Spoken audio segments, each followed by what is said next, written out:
Welcome back. There are those who would say my next guest has been the subject of bad press. I'd like you to welcome Wilma Wombat and her keeper, Dr David Smith.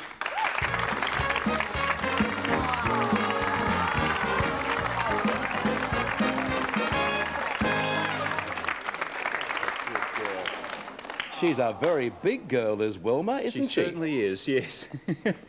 How old is she? She's very heavy, I can tell you. She's 3. Is she? She's a 3-year-old wombat, really kind of cute too. Everyone in the audience went, oh, when they saw, well, I assume it was for Wilma, not for yourself, David, I still assume that. But why isn't the wombat a superstar? It's very strange, isn't it? Because you can't imagine a jumbo jet with a wombat on the tail. It just doesn't happen that way. And yet everyone thinks they're cute and gorgeous, and in fact they are. This one's just...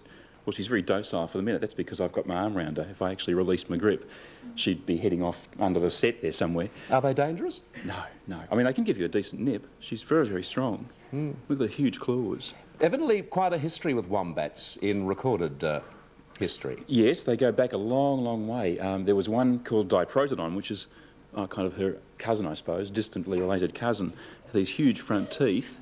And it was about 3 times the size of her. It would stand about 1 metre tall. We're seeing it now. Yeah, that's the present-day one, like Wilma in the foreground. In the background, there's this huge Diprotodon. Would have been quite a beast to come across in a barbecue in the bush, you know. Exactly. Like the platypus, do you think it's a case with the wombat that Mother Nature perhaps had a little bit of time off in getting them together? Because they don't seem to be sort of compact, do they? I don't know, do you want to take a... I'd love to have a nurse. All right, sure, you can see how compact she really is. Now, you have to put your arm under her... Yeah, I'll come under her arms. Yeah, OK. That might be easier. She is very heavy. Yep. No, I'm a strong boy. I saw that, yes. Would you like to arm wrestle, Wilma? There you go. Oop. Well, are you right? Yes. Arm underneath. Yeah, underneath. Underneath, that's right. We're yep. there. Yep, that's it. Okay. Great. It sort of has the same... Done. I'm used to, it's got the same texture of the hair of Patty, sort of. It's all that... They have a very characteristic smell. Just have a little sniff of her fur. It's a very musky sort of smell. It's not unpleasant, No, though. it's very pleasant. It's sort of like the leather department of David Jones. I'm going to smell like that for the next week, and I hate to mention that you probably will too. I won't wear the suit for a couple of days. What do they eat? Oh, they eat leaves. There's a joke about television compares. Television compares. That's right. Yeah. Whoever made up that wombat joke? Yeah. They forage around for you know, small bits of foliage on the ground. And what about predators? Nothing really. I think we're probably the worst predator they face these days. You know, running over them with 4-wheel drives and things like that. But mostly they're pretty much. The greatest threat they face is not being able to find food, which in winter can be a bit of a hassle.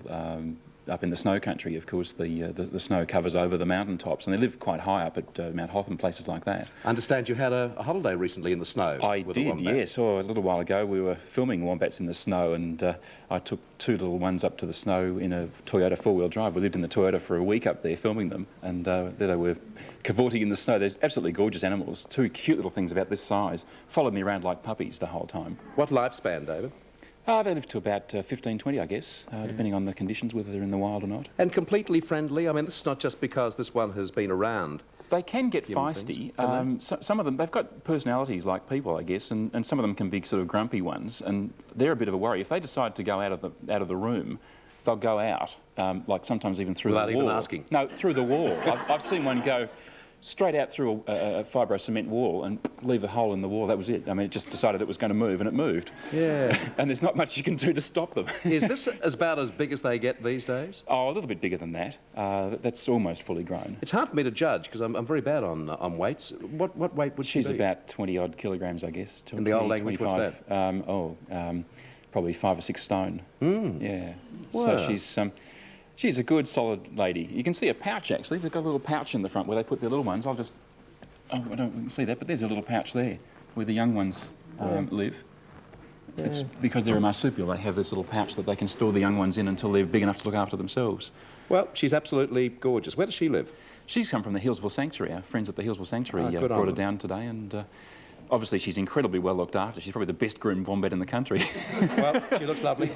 Great to meet her, and always nice to see you, David. Thanks a lot. Thank you. Dr David Smith and Wilma.